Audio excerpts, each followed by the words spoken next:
பசங்களா இந்த क्वेश्चन பாத்தீங்கன்னாலும் work done by the frictionல கேட்டிருக்காங்க. நம்ம ஆல்ரெடி ஒரு ரீல்ஸ்ல பார்த்திருப்போம். work done by the conservative force formula என்ன, work done by the non conservative force formula பார்க்கலனா லிங்க்ல கொடுக்கிறேன், செக் பண்ணி பாத்துக்கோங்க. இப்போ இங்க பார்த்தா அப்படினா work done by the non conservative force equal to change in mechanical energy. ரைட்டுங்களா? இப்போ என்னன்னா क्वेश्चन பார், ஒரு மாஸ் m இருக்கு. அந்த மாஸ் m என்ன பண்றீங்க அப்படினா 1 kg ஆஃப் மாஸ் தூக்கி போடுறேன். ஓகேவா? தூக்கி போடும்போது அதோட velocity பார்த்தா 20 மீட்டர் per second.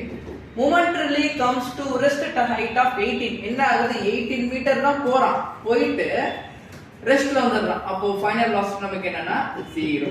அப்படி இருக்கும்போது how much is energy is lost due to the air friction? air friction எவ்வளவு எனர்ஜி லூஸ் பண்ணும்? அப்போ இங்க air frictionனால எவ்வளவு எனர்ஜி லூஸ் பண்ணும்? அப்போ ஏர் ஃபிரிக்ஷன் எந்த அளவுக்கு வர்க் பண்ணுதோ அந்த அளவுக்கு எனர்ஜி லூஸ் ஆயிடும். அப்ப என்னன்னா work done by the air friction தான் நான் கண்டுபிடிக்கணும்னா டோட்டல் மெக்கானிக்கல் எனர்ஜியை மைனஸ் பண்ணாலே போதும். இது இனிஷியல், இவங்க final. So final minus initial.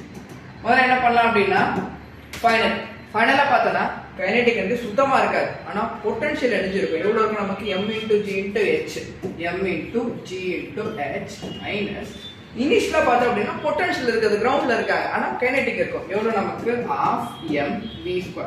இப்போ சப்ஸ்டிட் பண்றா தம்பி எவ்வளவுதான்? மாஸ் வந்து 1, கிராவிட்டி 10, ஹைட் 18 மைனஸ் ½ 1 v எங்க 20 ஸ்கொயர் பண்ணா 400.